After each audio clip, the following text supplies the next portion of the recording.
I was recently talking to some friends who go to a large church and have been having trouble getting connected to a small group.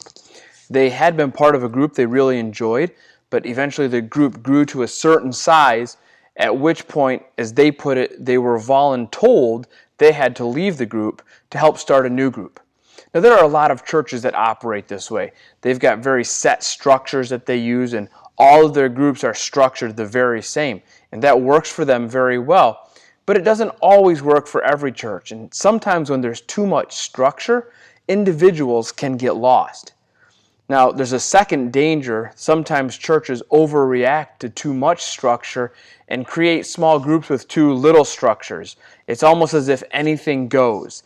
Like in the day of the judges, everybody does what's right in their own eyes. And again, this can work sometimes, and for some groups it's fantastic and they grow. But a lot of times this kind of lack of structure can keep individuals from finding a place where they belong. Think about it like a building.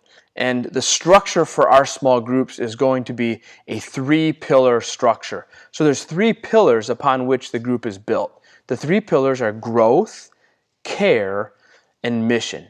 Growth is, of course, spiritual growth. And often this is seen as the primary focus of most small groups. This is where all of us want to grow to be more like Jesus.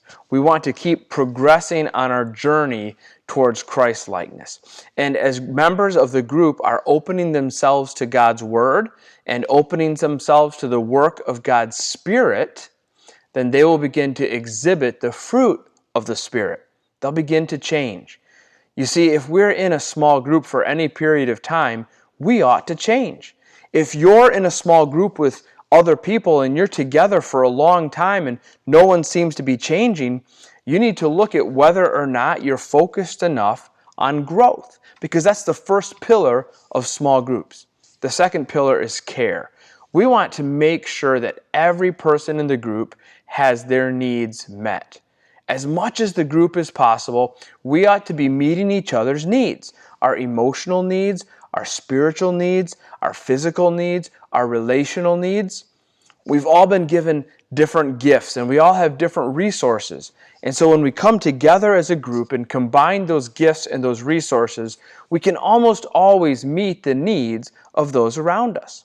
Sometimes that might mean sitting together and just giving comfort and praying together. Sometimes it might mean we go over to someone's house and work on a project together. Or maybe we take care of each other's kids. Whatever might come up, as a group, we seek to meet those needs.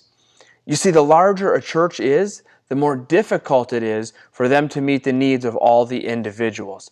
And so it's so important to have a small group structure that provides care for every individual.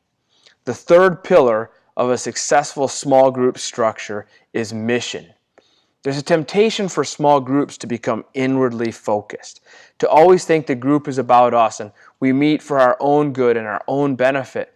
And while that's important, groups cannot just be internally focused, they must also be externally focused. So it's important for a group to come together to do something outside of the group. That might be an act of service, like going to a soup kitchen or volunteering hours at some other service agency. It might mean going and raking leaves for people who can't do it for themselves. It might be adopting a family at Thanksgiving or Christmas. It might mean serving together in the church. Maybe you'll decide to work in the youth ministry together, or you'll work in children's ministry together, or on some given Sunday, all of you will serve as greeters. Whatever it might be, it's so important for a group to get outside of itself, to come together, to serve, to have a mission. And whether that's every week, once a month, or just on special occasions, it's critically important for a group to not just be internally focused, but to be externally focused. Now here's the thing. Some groups are going to be better at some of these things than others. So one group might be really good at growth, but not so good at mission. And another group might be fantastic at caring for each other, but they don't really excel at growth. And that's okay. Just like people are different, every group is different. The key is for you to know your group, be working to build up those weak areas, but also focusing on your strength, because that is what you're good at, and it ought to be where your group really focuses its energy. Now, you're not going to every week get together and do things that are growth-oriented, care-oriented, and mission-oriented. But over time, you ought to be striving for a balance. It's like a stool. You have all three legs, and you need all three legs. You might focus more on one than the other, but try to find time over the course of time to focus on growth, care, and mission.